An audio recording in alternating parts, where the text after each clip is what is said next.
Good evening, colleagues. I think we're about at the end here. I'm glad to be able to follow what Senator Storer just said. And I do think there's a fundamental misunderstanding that, and folks, it does get, these kind of conversations get heated. They are what people call a culture war issue. And it gets hot, right? And people maybe throw around words that they regret and get a little, hyperbolic. But I don't think anybody here hates anybody else.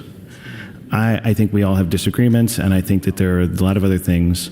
And you all, obviously, you know my love of the Maundy Thursday, right? Which is the commandment, of course, is love thy neighbor as thyself. And I take that to heart. And I try to live my life that way. And I try to show love and respect for everybody. And I'm not perfect either, and I lose my cool sometimes. But I don't think that the problem here is hatred in people's hearts, and I don't think that it is discrimination, although I do think there is a misunderstanding of what the legal definition of discrimination means. I think this is a unwillingness to get to know people. So in my journey on this issue, I have been to town halls. I appreciate Senator Reapy came to one that I was lucky enough to be invited to, where I heard the stories of families. I've been to a town hall in Grand Island. I've been to one in Omaha. I've been to one in Lincoln. And I've heard the stories of these families. And they are just regular Nebraska families from all over the place. They're just trying to raise their kids. They're trying to make sure that their kids are treated with respect and love and get a chance to be a kid. And I know, I hear you. I hear the people who are saying that other kids deserve a chance to be a kid too. Of course they do. And of course we all want that. We want all kids to feel safe and embraced and to have that chance. And the problem on this bill and the other ones that we have had in my time here is that the folks who are advocating for it refuse to learn who the people are that we're talking about. I know that many of you refuse to go into the lobby and talk to the families when they come down here to visit with you. I know you refuse to go and see them in the community. I know that because they talk to me. And they are your constituents. And these kids are going to grow up to be adults in our community if we don't drive them off. And so I find this debate sad, because I do think the people who advocate for this have good intentions in their heart, and they are missing the point.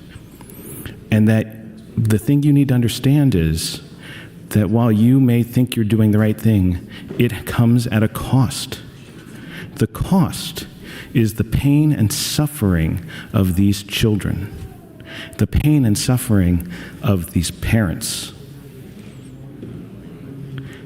So you can stand up and say all of the things you say, and some of them are hurtful, and some of them sound hateful, though you maybe don't have hate in your heart. But they hurt people. And this bill has hurt people. And the bills we took up before have hurt people. And they continue to hurt people. Just the fact they're introduced hurts these children. And so those of us who have taken the time to get to know these kids and their parents, that's why we feel so strongly about this. That's why we stand up and talk about it. And so if people have hurt your feelings by saying that you are hateful and discriminatory, I'm sorry for that. But do not take that out on these children. So I was on the committee that heard this bill, and we sat through, I think it was 10 hours of hearing, 10 and a half. We went from 1:30 to 11:55. And we had 140 people testify. 20 of whom were in favor of this bill. Many of those people were in favor of this bill from some professional organization that brought them in to testify in favor of it. 116 of the 136 people who testified opposed, and they were trans youth, trans adults, cis adults who have been misgendered, parents of trans youth, or just community members who came because they are afraid of what this will do to our community. So it's wildly disproportionate number of people who came, and I appreciate the members of the committee who sat there for all those hours to 11:55. Kudos. That's impressive that you sat there. I'm sorry you didn't take more from it. I can tell you that it got to me a number of times. So there were 471 online comments in favor of the bill, 1,547 opposed. So again, the in-person testimony was almost 6 times as many people opposed as in favor. The online comments were 3 times as many people opposed as were in favor. The community is not clamoring for this. And there are so many individual and specific things to refute about this bill.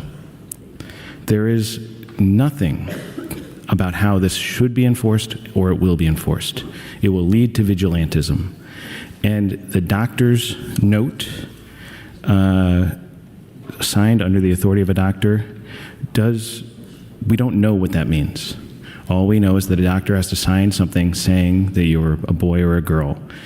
We don't know if the doctor truly believes that or if they have to conduct a genital inspection to confirm that in compliance with their ethics. We don't know. So this puts doctors in a bad position to make them be at odds with what their patients are telling them, self-reporting. There's so many other specific problems, but I did want to address the argument that this is not political.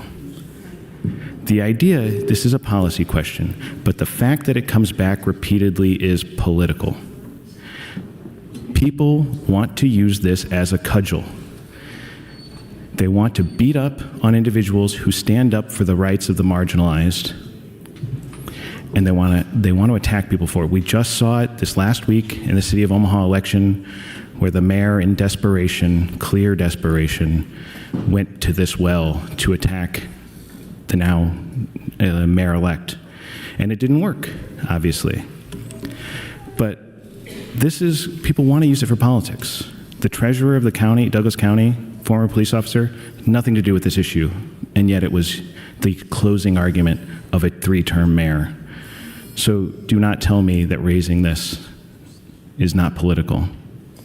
But to Senator Jacobson, not to call one individual person out, but to Senator Jacobson to say that 80-some% of people in polls support this. Senator Jacobson, just yesterday, you said we should not listen to the will of the people who have voted for something. You're talking about a poll, and I don't know what the basis of that poll is, scientific or otherwise. But this is very much I support the will of people when it supports what I want, and I'm going to ignore it when it doesn't support what I want. So I know how this vote's going to go. And I know a lot of folks around here were probably curious about why this debate went the way it did. And I will tell you, just brass tacks, everybody. Senator Riepe said he was going to vote for this bill if his amendment didn't get on. So we facilitated getting the amendment on in an effort at harm reduction. So this bill is less harmful than the original LB89 was, but it still harms these kids. And so I'm going to be a no on cloture. I will continue to oppose these bills that, though I again think some of you are coming from a good place, but you've got it all wrong.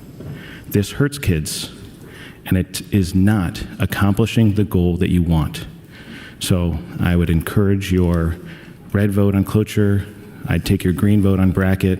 I'd take your green vote on FA 240. I'd take your green vote on FA 239, and I'd take your red vote on LB89.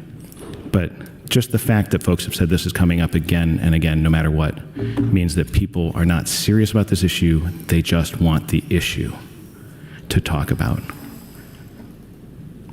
Thank you, Mr. President. Thank you, Senator Cavanaugh.